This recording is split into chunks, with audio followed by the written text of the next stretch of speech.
Hey, Jesse Jameson here, and I'm with Andrew Drawn, both of us here from BetterNetworker. And we are starting to do more sit-down interviews here at the BetterNetworker headquarters here in Austin, Texas. And today with us, we have Kate Buck. And she certainly knows what she's doing when it comes to social media. And so many of you within the BetterNetworker community have asked for more training, more content as it relates to social media. So today we're just having a casual sit down. As you can see, we're on futons and beanbags. So we're just going to have a good casual conversation. And we've got a lot of questions that we know you would like answers to as it relates to social media. So let's get started. When someone asks me, okay, what is Twitter really good for? I mean, honestly, I have a hard time answering. I mean, I saw it in a position of value, like during, the crisis in Egypt, where it's like, they're tweeting each other, there's a tank on 5th Street, little news updates. But as far as applying it to a business,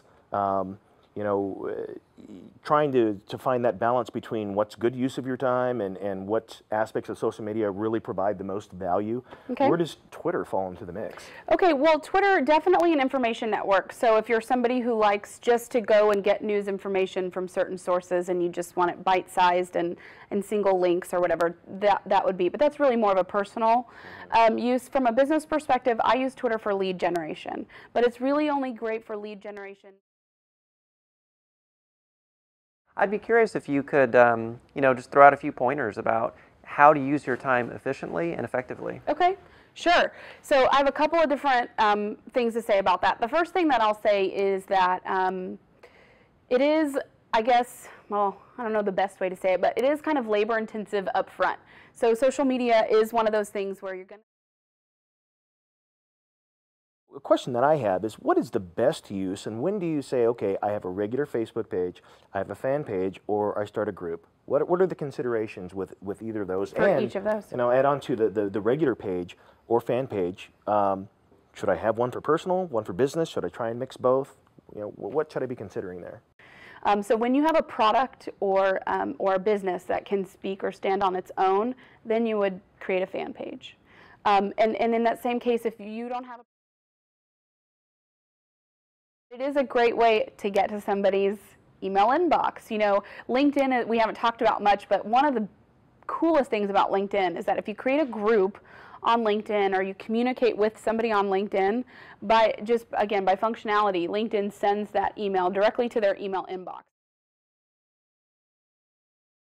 Social media, the metrics are a little bit different. I wonder what you would say some of like the really key metrics that you need to be tracking, you need to be thinking about to gauge your success in social media. Okay, good.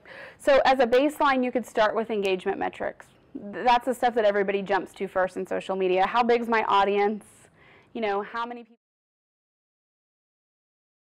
There's two different services from Google right now, and people are kind of getting them confused a little bit. So I think eventually and I don't think Google was stupid in naming them so closely, but being different.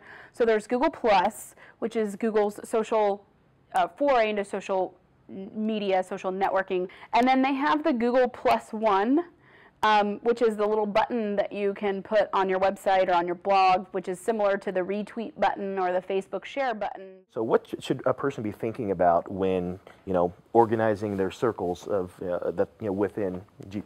Sure. So we have touched on it a couple of times, because for me, that key thing that nobody teaches, that is the thing that makes your social networking so effective is and efficient, is the organization. So when that was like the main feature of G+. Kate Buck is one of our newest instructors at BetterNetworker. So keep a watch out for content very similar to what you see here, whether it's in video format, an article, just anything that she might want to share on, whether it's G+ or otherwise. So again, look forward to more interviews and content like this. And again, thank you, Kate. Absolutely. Thanks for having me.